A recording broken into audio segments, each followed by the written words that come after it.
Uključujemo se u preskonferenciju predsjedavajućeg predsjedništva BiH Milorada Dodika.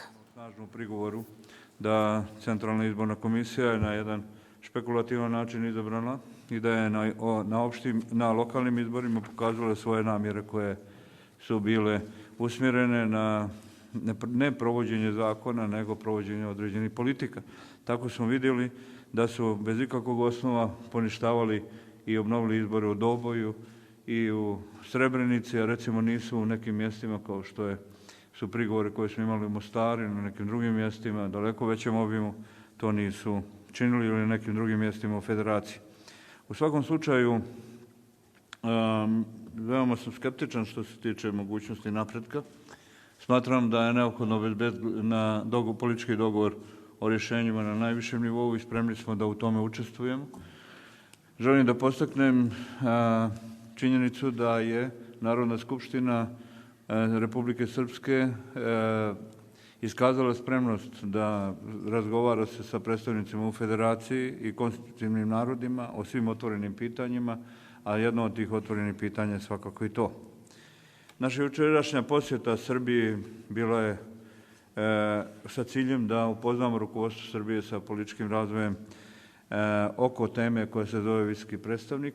Očigledno da je došlo do novog usložnjavanja i komplikacije ukupnih odnosa u samoj Bosni i Hercegovini. Na jedan sumnjiv način pokušava se dati legitimitet novom čovjeku za visokog predstavnika, a sa namjerom da se izbjegne Savjet bezbednosti Ujedinjenih nacija. Mi smatramo da je neophodno da se obezbedi odlučivanje na nivou Savjeta bezbednosti o novom visokom predstavniku i da se o tome Savjet bezbednosti, kao što je to učinio u svim prethodnim slučajevima, donese određeni akt, odnosno odluku ili rezoluciju, kako to piše u aneksu 10, to znači da donese relevantnu rezoluciju za tako nešto.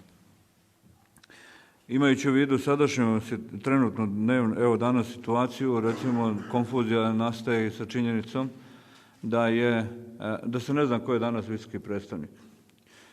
PIK tvrdi da su imenovali nekoga, a još imamo tu visokog predstavnika koji zove Valentin Inzko. I tako da je to samo dodatak ukupnom neredu koji su posijali ovde sa stanovišta upravljanja ili kršenja propisa, tako da mislim da ovim pokušajem i ovim igrom oko imenovanja visokog predstavnika da se međunarodni faktor u vidu Savjeta za implementaciju mira potpuno delegitimisao kao mjesto provođenja zakona i da potpuno smiješni svi njihovi komunikeji koji idu zatim da ukažu na potrebu da se provodi ili da se stvara pravna država, imajući u vidu da bezočno krše naravno Dejtonski sporazum, a i naše lokalno zakonodavstvo. Radi se očigledno o nesređenim odnosima u okviru međunarodne zajednice i da svak tu nešto želi da postigne i da najčešće to prevaljuju preko leđa ovde Bosne i Hercegovine. Ali Bosna i Hercegovina nažalost ostaje podeljena, ostaje neuspješna, a to se i vidi na ovom pitanju oko izbora, odnosno pokušaja izbora visokog predstavnika, gdje politički predstavnici Bošnjaka, čak evo već kao što je to učinila i ova ministrica, već čestitaju novom izabranom, što govori ili upućuje na činjenicu da bošnjački političari jedva čekaju da im dođe strani tutor koji bi trebao da njima upravlja ovde i da donosi ona rješenja. Malo može da koristi spoznaja ili uvjerenje da oni očekuju da će visoki predstavnik ovdje doći i ravnati ili činiti one stvari koje oni samo žele. To se neće desiti. Bonska ovlaštenja su prošlost i to ona loša prošlost. S bonskim ovlaštenjima samo je posijano dodatno raskol u okviru Bosne i Hercegovine. Sve politike međunarodnog zajednice predstavljene kroz Savjet za implementaciju mira nisu objedinile Bosnu i Hercegovinu, nego su upravo doprinijele da postave temelje za dezintegraciju Bosne i Hercegovine, bez obzira što se oni kune u činjenicu, odnosno u njihovo nastojanje da oni žele nešto dobro. Ne vidimo to i postizali su samo nešto onda kada su to uslovljavali ili kada su tim uslovljavanjima nešto činili. Dakle, naš razgovor u Beogradu je bio kvalitetan. Srbija je potpisnica opšteg okvirnog sporazuma i u ime Republike Srpske i time ima pravo i obavezu da kao potpisnica međunarodnog sporazuma bude aktivno uključena. Srbija je doskora bila isključena aktivno iz procesa upoznavanja sa situacijama, da ne pričamo o odlučivanju ili nečemu sličnom, na što ima pravo, jer je potpisnica opšteg okvirnog sporazuma i potpisnica značajnog broja aneksa Dejtonskog sporazuma. Jedan od tih aneksa, aneks 10, koju je potpisala i Srbija kao strana, potpisnica aneksa 10 Dejtonskog sporazuma. I sa tog stanovišta Srbija ima pravo na aktivno učešće i traženje informacije i djelovanje po svim tim otvorenim i konsultacije sa drugim međunarodnim faktorima. To je svakako moj odgovor i na one koji tvrde nešto drugčije ovde. Naravno, praksa je bila usmjerena ka tome da se Srbija isključi iz bilo kakvog mogućnosti, ne samo Srbija nego i Hrvatska, iz bilo kakve aktivnosti vezano za provođenje Dejtonskog sporazuma. A i jedna i druga zemlja su bili aktivne, odnosno legitimni potpisnici Dejtonskog mirovnog sporazuma. Dakle, mislim da je vrijeme da ne samo Srbija, nego i Hrvatska da se vrate sa pozicija potpisnica sporazuma u sagledavanje efekata provođenja tog sporazuma i načina na koji taj sporazum ovde i njegovi aneksi se provode. I to je nešto što mi mislimo da je ok, da je u redu i da niko ne bi trebao da ima problema s tim.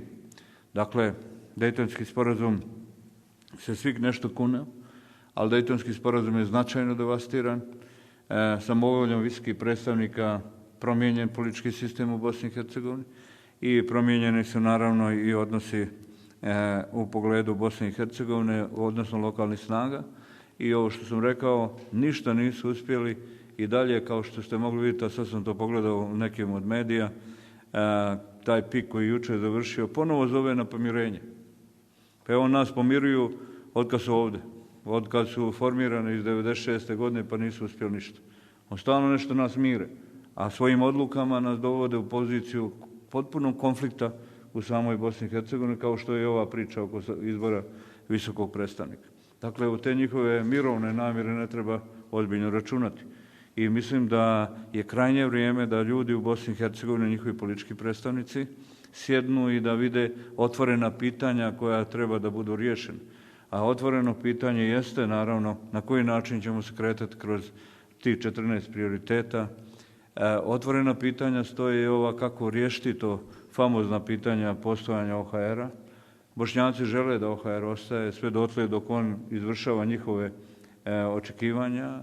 Mi ne vjerujemo u OHR, u visokog predstavnika. Očigledno da se tu odmetnula i kancelarija visokog predstavnika koja nema nikakvu ulogu u Dejtonskom mirovnom sporazumu. Dejtonski mirovni sporazum samo prepoznaje visokog predstavnika, a ne kancelariju. Kancelarija je osoblje visokog predstavnika. Međutim, očigledno da Nea Kinsko je dozvolio da se mnogi u kancelariji su postali važniji nego on sam.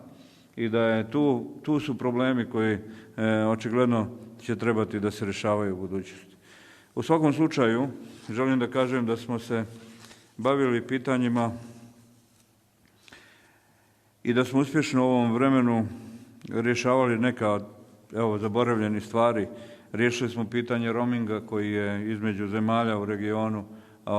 Kao što znate, imamo sada gotovo besplatan roaming između zemalja ovde.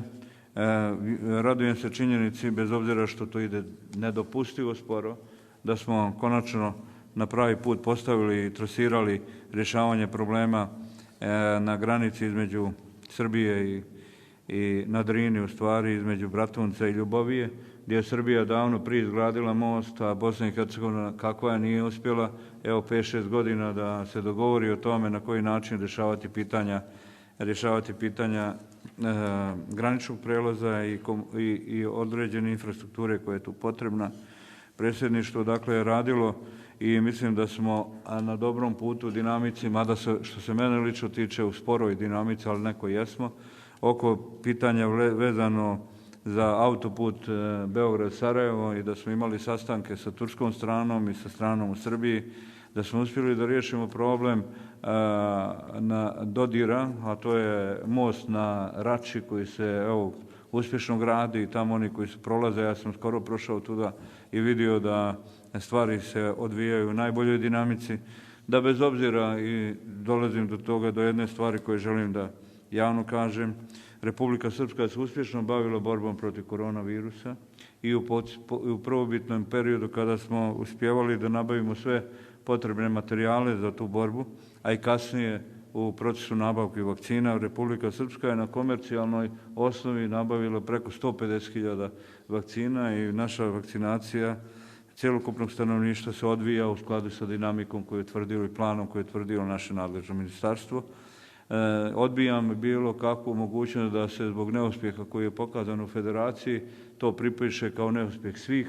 Mi smo u Republici Srpskoj vidjeli da naprosto ne funkcionišu međunarodni mehanizmi za obezbeđivanje vakcina i zato smo se okretali na neka druga strane i obezbedili da Republika Srpska dođe do neophodnog broja vakcina i danas imamo dovoljno vakcina da se vakciniše svako onaj ko u Republici Srpskoj to naravno želi. Ostaju problemi funkcionisanja na nivou Bosne i Hercegovine vezano za pokušaj da se stvari rješavaju selektivno. Dakle, ja pozivam da se sjedu svi odgovorni i da se dogovorimo da se sva pitanja postave na dnevni red. I pitanje su vezano za postavljenja, vezano za kao rezultat izbora. Bošnjaci osporavaju ili su uveli novu praksu, a to je da osporavaju imenovanja predstavnika drugih naroda.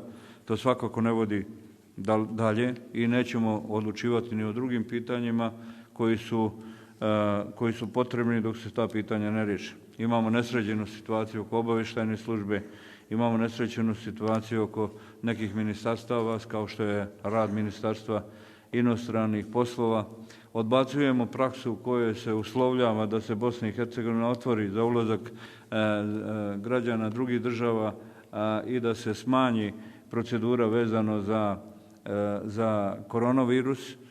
Bosni i Hercegovini, odnosno Republici Srpskoj, potrebno je dolazak ljudi i da u tom pogledu apsolutno uslovljavanje ili pozicioniranje ili uslovljavanje, dakle, situacijom ako ne date građanima Saudijske Arabije da ulaze u Bosnu i Hercegovinu bez viza, mi nećemo da damo nikome da to uradi. To naprosto nije uporedivo i nedopustivo je na taj način da se rješavaju pitanja. Ostaje problemi oko migranata, očekujemo eskalaciju migrantske krize u pogledu činjenice da dolazi ljeto i da će sada ponovo, kao što možemo očekivati iz iskustva koje smo imali u prošlosti, doći značajan broj migranata. Republika Srpska ostaje čvrsta pri politici neprihvatanja pozicioniranja migranata na prostor Republike Srpske i odbijamo neke nove inicijative koje možemo da slušamo o njihovom uključivanju u privredno-ekonomsku strukturu pa i obrazovnu strukturu migranata u Bosni i Hercegovini. Mi u Republici Srpskoj to nećemo prihvatiti. Mi ne možemo da dopustimo da se oni slobodno kreću, da učestvuju u aktivnostima na javnim tržnicama ili na nekim drugim mjestima. Zato Republika Srpska u tom pogledu neće dati svoju saglasnost i na tom planu nećemo. Dakle, čuli ste deo pres konferencije predsjedavajućeg predsjedništva BiH Milorada Dodika. Govorio je o aktualnoj političkoj situaciji u Bosni i Hercegovini, ali i jučerašnjoj zvaničnoj poseti Beogradu, gde je jedna od ključnih tema razgovora, da podsjetimo, bilo imenovanje novog visokog predstavnika, što i Banja Luka, ali i Beograd smatraju spornim ukoliko to imenovanje ne potvrdi i Savet bezbednosti Ujedinjenih nacija.